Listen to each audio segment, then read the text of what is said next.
millions of vulnerable Americans struggle to get reliable transportation to their medical appointments. That's why I started MedHall. Citi launched the Impact Fund to invest in both women and entrepreneurs of color like me so I can realize my vision and give everything I've got to my company and my community. I got you. For the love of people, for the love of community, for the love of progress. Citi.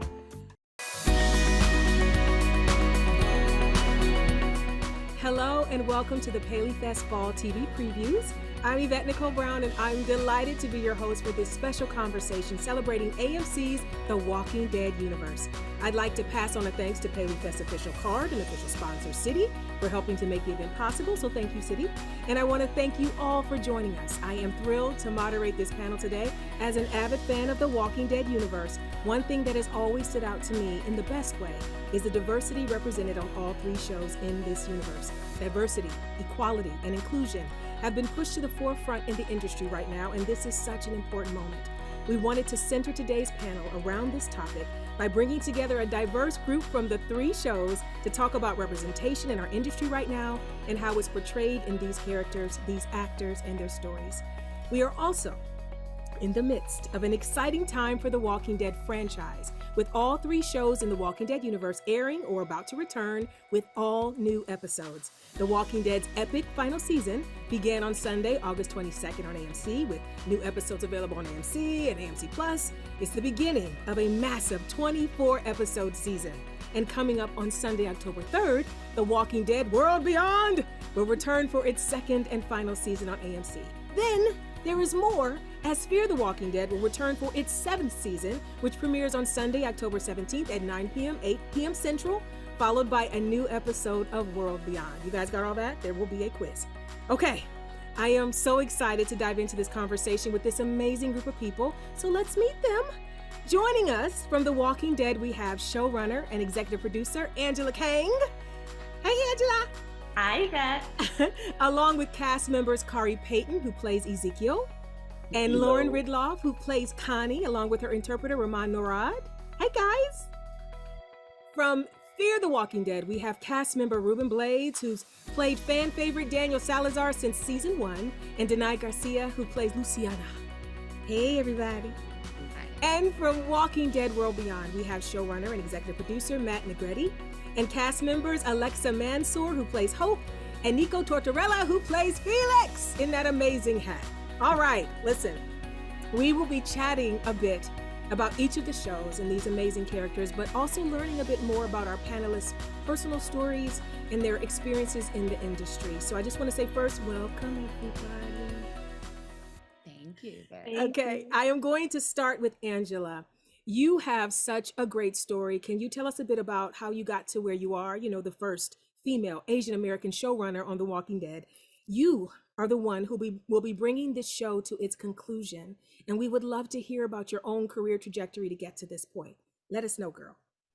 I think, I've always been somebody who loved to write from the time I was a kid, and just a very artsy kid. I did music, I painted, I was in drama club and all of that stuff. And so I studied English and theater as an undergrad. And then kind of kicked around LA for a long time, working different jobs. I did a lot of theater in Los Angeles as a playwright, a producer, a director, an actor, all of that stuff. But I didn't really think that that was something that I would do as a professional career. It was just something I did out of love. But at a certain point, I felt like I'd go for it, but I honestly didn't see a lot of people who looked like me in those roles as a writer, and so that was a little daunting. I went to grad school at USC for screenwriting, basically, or writing for screen and television, or some crazy name like that.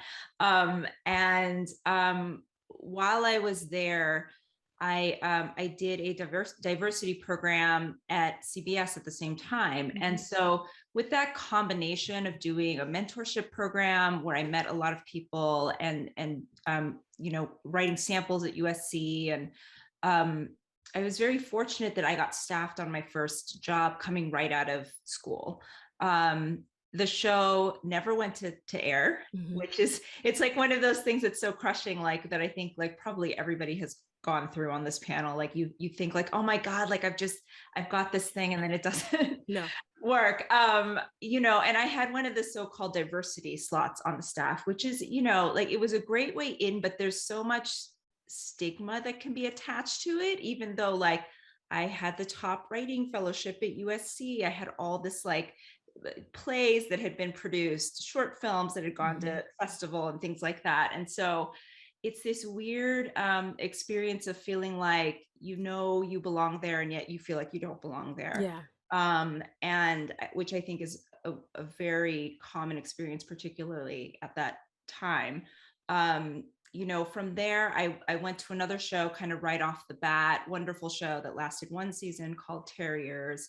And when that did not get picked up again for a second season, I was going to be looking for another job. My manager asked, what's like your dream show? And I said, The Walking Dead. There'd been one season. I'd read all the comic books. And I got that meeting, and I've been here ever since. And I had no idea this ride would last this long, or that I would eventually rise to run the show, because I just was really, I came in as a fan. And it's been really just gratifying. And I've loved getting to work with people from so many different walks of life, like in the cast, on the crew, on the writer's side. And so that's been a really special experience for me. It's where I've spent the last decade plus of my career. And, you know, I just kind of worked. And somehow the opening was there. But that's how it goes. That's how it goes when you're talented and good at your job. This question is for Angela and Matt. Obviously, everyone is focused on having a diverse writer's room. Matt, I know you and Angela worked together on The Walking Dead, and now you went off to staff your own show. How important is it to both of you to have a diverse writer's room, and how do you go about selecting the mix of writers on your respective shows? I'd love to hear your perspectives on that process and how it has shifted recently, if in fact it has. Yeah, I'll jump in. You know, it's a great question because, you know, obviously, diversity is something that's always been on the forefront of my mind. And when I finally kind of rose up in the position to hire my own staff, you know, it really was important to me. And this is something that I took from all the other shows I'd worked on, which is, you know, writers in general, it's funny, like they each bring themselves to what they do. Writing is such a personal thing. And it really is sort of like our life experiences define who we are, and who we are ends up on the page one way or another. And you know, for me, it really is about you know, looking at the room and looking at who I want on the show, and having a group of people that can complement each other, but each have their own life experience that they can bring to the table, and their own opinions and their own thoughts. And you know, it's interesting because, you know, essentially like what you want to do as a writer on a show is sort of figure out what's important to the showrunner and adapt what you do to the voice of the show. And I do think that's important, but at the same time, it's critical, I think, that every writer bring themselves to the scripts, to the stories, and are pitching their ideas that all come from their past experiences. I never think of it as my show. It's our show, and it's all our voices together that really create what ends up on screen. That's probably why representation matters so much, because if you bring diverse voices into the room, then everyone gets to bring their take on what life is like for them. And then everyone in the world is, you know, they get their moment. This question is for Matt and Nico. Felix and Will's relationship on World Beyond is such an important storyline, which I am so excited to see on TV right now. Now, you are both important voices in the LGBTQ plus community. What were some of the conversations you two had in developing and bringing the relationship to life? I'll jump in. Yeah, Felix and Will, epic romance on this show. You know, romance kind of takes a back seat on this show. And, you know, in the original conversations that I had with both Matt and Scott, the only thing I really knew about Felix, besides him being a vegetarian, was that he was queer, and he was in a relationship, and we were going to see this relationship on camera. And I think, especially in this universe of The Walking Dead, it was really important for me to be able to play the hero in so many ways, right? And not be defined by a sexuality. Felix and Will are gay men, yes, but it is not a point of conversation throughout that show, you know? And that's where we really need to see identity move in terms of representation. It just is. We are all individuals, you know, with our own stories and our own histories and our own, you know, present realities. And what's coming in this next season with Felix and Will is incredible. A relationship dynamic that hasn't really been showcased on television. And Jelani, who plays Will, is such an incredible actor and just a force of a human being. And it's really been a joy bringing that character to life in that relationship. And both of you guys are so great together too. Every time you guys are on screen together, you feel the chemistry. And that makes my job easy because I feel like I have to write less because you guys just bring it on the screen. So, and I'll just really quickly, I'll say too that, you know, when Scott and I were first talking about this show, it's like we realized that, you know, this was going to be a younger show. And the first thing for me I thought about in creating these characters is, you know, when I was younger, who would I have wanted to see on screen that I felt like I didn't see? And in a role like this, just seeing a man who was gay was not something that I saw before growing up. And so I just kind of put myself in my younger self shoes in creating the character. And I just love the fact that yes, Felix is gay, but he's also this protector, and there's so much more to him. And the fact that he's sort of stepping up, and you know, he has these issues from his past, and they define who they are, who he is. But really, at its heart, like Nico said, it's like he's a hero. He's this mini superhero, I guess, in a way. Not even mini. I think he is. It's just that he is a hero who happens to be gay, and I just think that's so important. It was so important to me, and I just hope that really resonates to those who watch the show. Yeah, it does.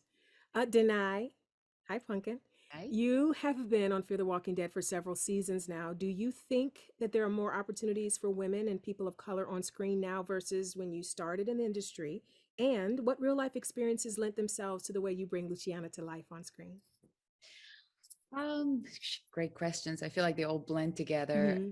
You know, talking about diversity and everybody's backgrounds and where we come from, I think one of the most important thing of storytelling is that we really tell our stories, and our characters, they have a past.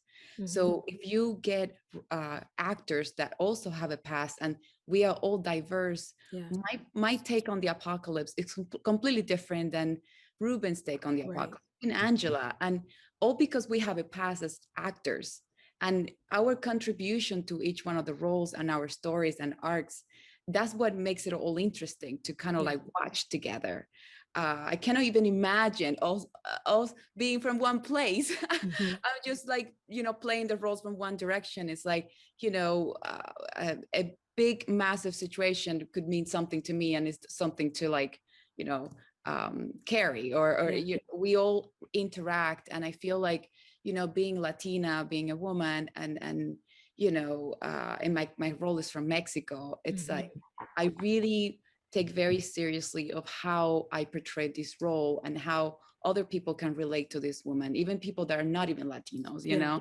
And I think that, you know, I feel like that has been my contribution to the show, and hopefully for showrunners and everybody that is writing out there, they can see a massive potential to keep writing for women and strong women. And, you know, talking about diversity, I grew up not watching American television. So for me, I never thought of like, oh, I was not even, you know, in television, American, like people like me we were not that many. So when I come up on this show, which is like, you know, a huge range of, like, you can see it all over the world, I was like, oh, I'm here, and it's time to like give my best, and it's time to like do everything I can to contribute, and it's such a gift. So I feel like more roles are coming up. I notice that every time I go to Comic-Con, and, you know, as years go by, like World Beyond, I see Latinas, and I see you know, as the world expands, it's just lovely and beautiful to see diversity everywhere. Yeah, I love it too. Mm. Rubén, hi. Your story and background are so interesting. Can you tell us a bit about your life growing up in Panama? You can dabble in some music information if you'd like to share it with us. And also, Daniel Salazar is a survivor. How did you use your story and background to help bring this amazing character to life? Well, first in Panama, because I was born in Panama, we have coasts on both sides. Mm-hmm. That is very important to understand that I grew up in a society where everybody in the world was represented. Mm. Panama was sort of like a version of New York in the sense that when people ask me, you live in the United States? I say, no, I live in New York. Yeah. It also creates a bubble. You have to be careful, but understand what the rest of the country is like. But I was in touch with all kinds of people coming from all walks of life and all over the world. So I was not intimidated by differences. That's one. Number two, I come from a very strong family of women. The women in my family were very, very strong. And so you learn a lot of things that men would not be able to teach you. You know, like a parent, my father was not very demonstrative guy. I know he loved us, but he had his own way of showing it. But you had like my grandmother and my mother were the ones who were on top of us. Mm-hmm. What are you doing? Who are you going? You know, all that. So you learn the best way to deal with situations from women who were like the ones administering the household. And that was not only in the house, but also in everybody else's houses. Because all the mothers, you know, they didn't want their sons to be hanging out with somebody who would then teach them some. So every mother in my neighborhood, every mother was everybody else's mother in a way. Right. You know? And also they had telepathic powers, which they knew everything we were going to say and do before we even open our mouths. So by the time I got to New York, as a Latin immigrant, I did not feel intimidated. I felt right in. And I had seen a lot of movies and growing up. I mean, that was one of the things that we did all the time, watch movies. And we went to the movie theaters with, you know, very close to the house. It cost a dime. So, you know, you go and see movies and television I got to see later because we didn't have money for a television on set until like, you know, a while.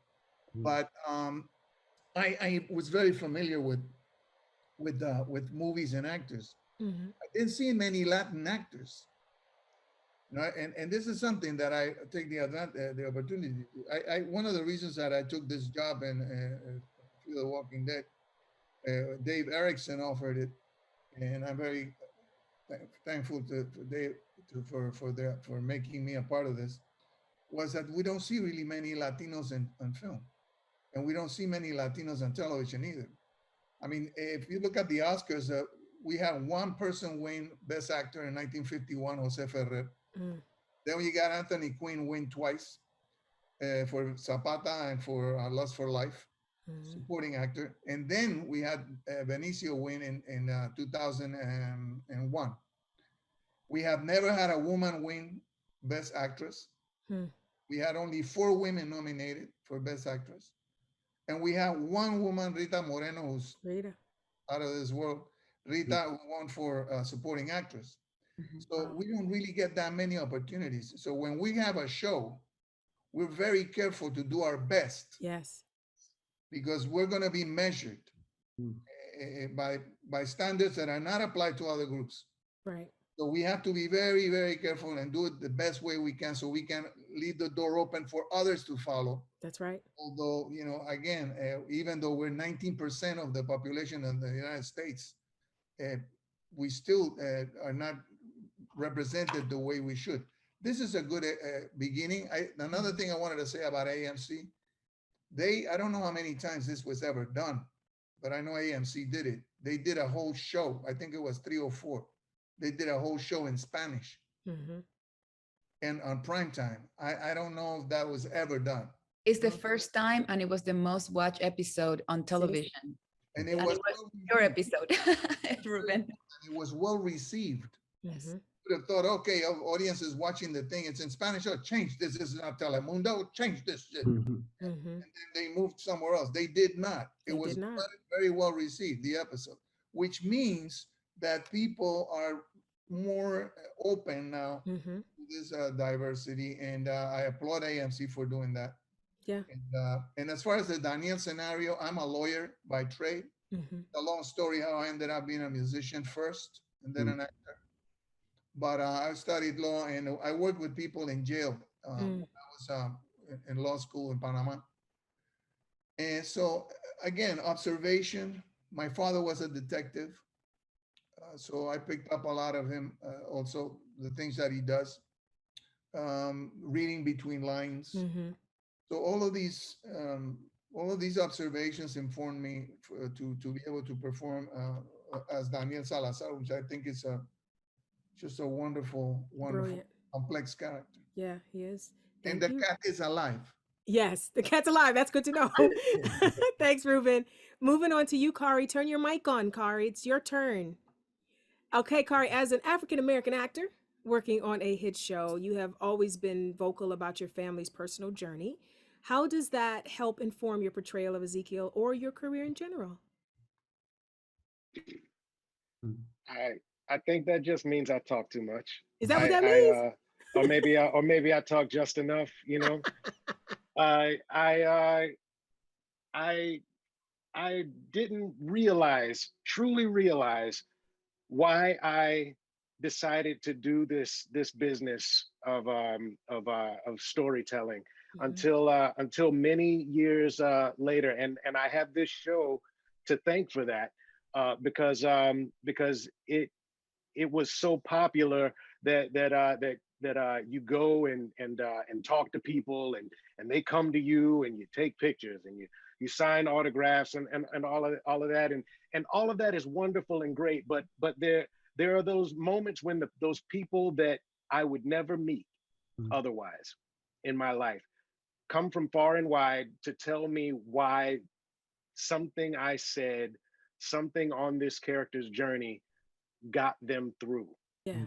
And not got them through, you know, a bad day, that got them through depression, that got them through cancer treatment, that got them through survival, that got their kid, you know, who went AWOL in half a world away, you know, and was struggling with drug abuse, and they tell me this story, and then a year and a half later, that kid comes up to me, and I can see it in his eyes before he even says a word, and I realize the power of all of this. So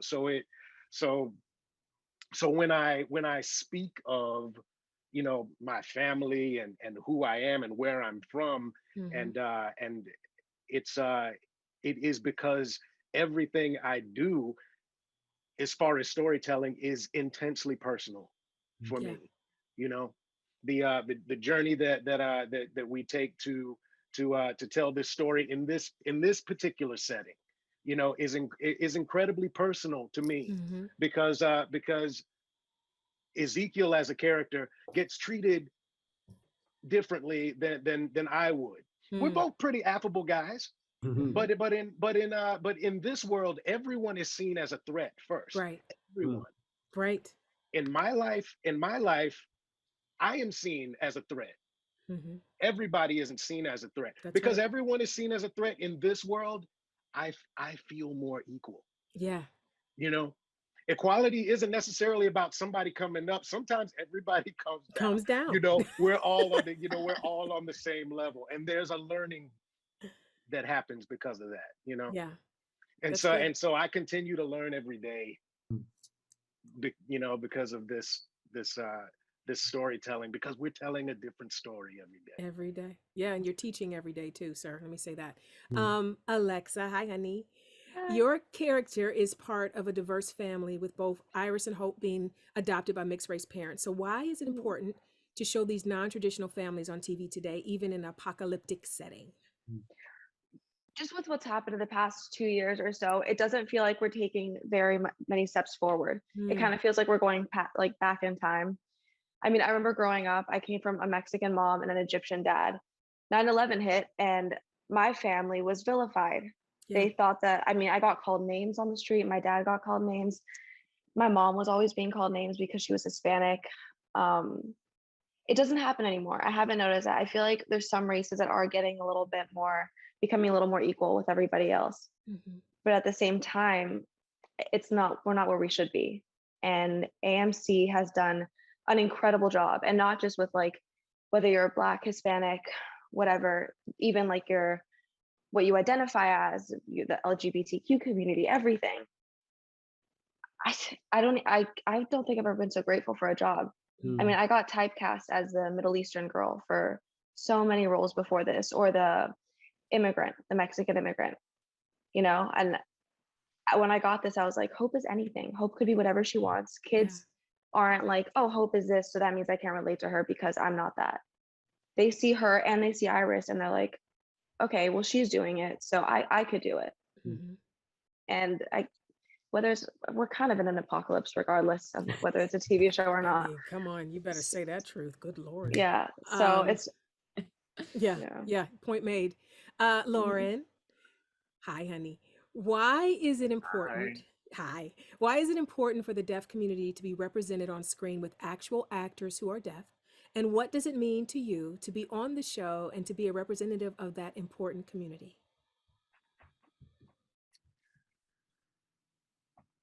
Well, I do want to go back a little bit to what Khary was actually talking about earlier about being seen as a threat.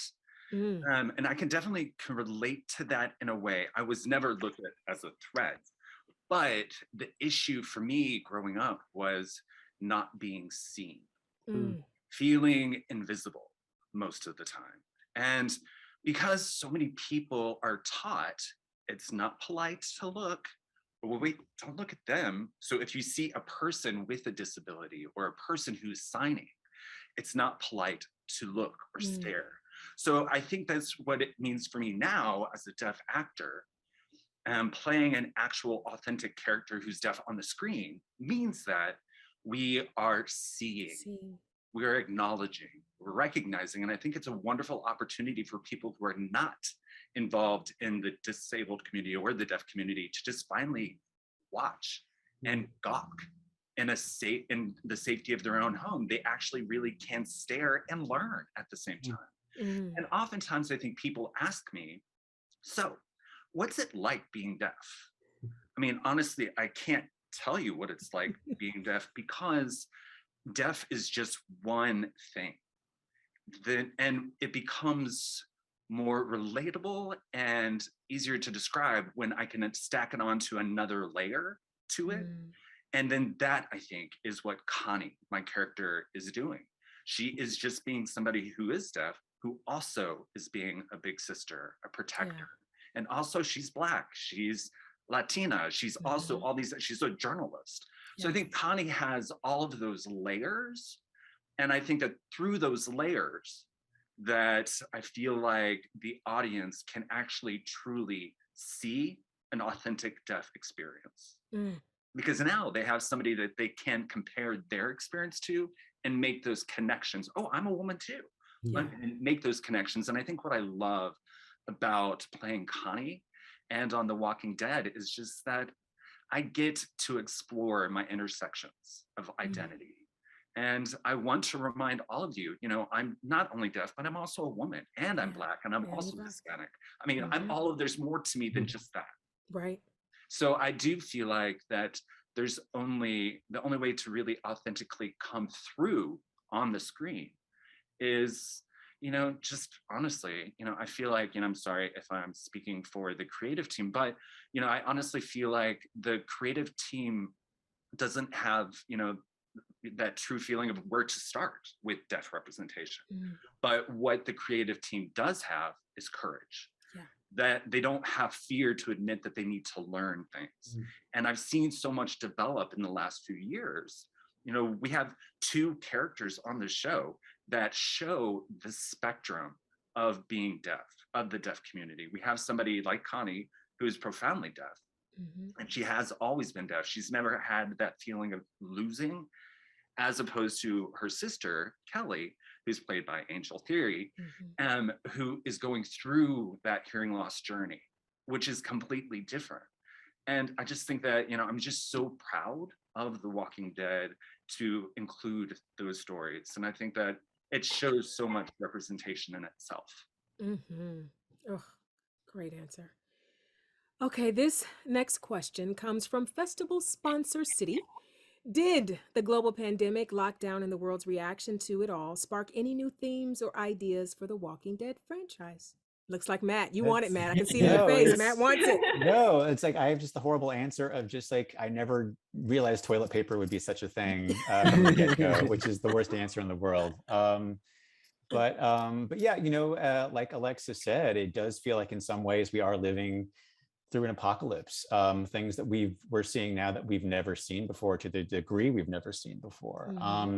And it was interesting for me, just having worked on season 1 of World Beyond, the fact that it was delayed a number of months because of the pandemic, and this feeling of being trapped inside your house and not knowing what's going out in the world, and even sort of intellectually knowing, but not being out there to experience because it's not safe. And I was in my head about how sort of what the characters of World Beyond were going through is actually sort of what's happening in the world. Like, it's not safe to go out there. And what happens to you though if you're not sort of equipped to deal with what's happening in the world. So I would just say on those levels, it sort of just became life imitating art, I guess, in so many ways. I'll say too on Walking Dead, like, just, there's such a lead time for our storytelling, so and because some of our main season was pushed back, but we had already kind of locked in a lot of our story before we kind of pivoted to doing a season 10 extension episodes.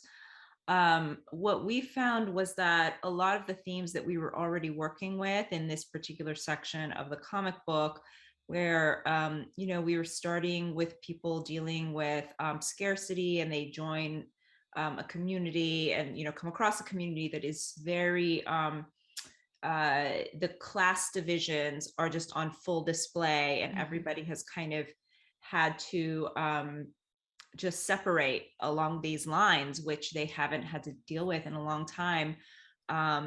We just found that there was so much that we were seeing happening in real time that I think just kind of informed things we were working on anyway. So it's just life imitating art and art imitating life and all of that. So it was a very surreal experience. And I think, just touching back on something Matt said earlier in this conversation, I think like we as writers, and I think everybody as an artist, like, you are bringing your experience into things. So even if there are times when we probably are not consciously writing about these couple of years that we've been living through as a global community, you can't help but have some of those things, those feelings that are running through you, show in the work as well. And it's been interesting as we've been turning in cuts of the show to the network and even scripts, and they'll say, oh my God, like I so connected to this, feels like how it felt with like this piece of the pandemic. And we're like, oh, that's interesting. That's not even consciously what we were equating it to, but I think those things will infuse any art that's being created, because sometimes there are conscious choices and sometimes it's just what you are living is just flowing through, and we can't help that. Yeah. This is our last question. This is for anyone that wants to get in. What do you love about being a part of the Walking Dead universe, and what does this franchise mean to you personally? So anyone that wants to get in and say a couple of words about that, it's your moment. I love being not unemployed. Amen, brother. Amen. Anyone else? I'm going to jump off what Angela and Matt were saying just about the timing of this all. I feel so well prepared for life currently. I mean, the fact that we did shoot the first season of World Beyond right before 2020 and then shot the second season deep in it, I feel equipped, and I'm really appreciative of that for sure. I want to add, when we were we were in season 8 when the pandemic hit, and we stopped our season 6 for 7 months before we finished it. And during that time period, I was worried, oh my God, now we're going through a pandemic. How is our fans are doing? Like, are they willing to get more apocalypse on the screen now? Like, are we too much? Is this gonna be like, it's gonna hurt us? Or how is our audience, right? Yeah. And when we came back, when our show aired, the response that I got is like, finally you guys are back, because that means that there's some sort of normality now. Yeah. Like, we are seeing the characters we love. I was like, oh my God, it's not just about the walkers. It's not about the dead, it's about the living. Yeah. And our audience is all about that. It's like how we are surviving as, these characters.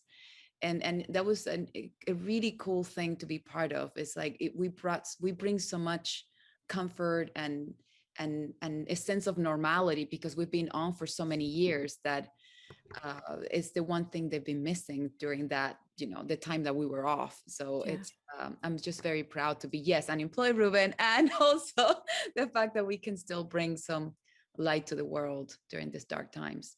Listen, as a fan, I am so grateful that you all are doing that as well. Oh, go ahead. Lauren has something?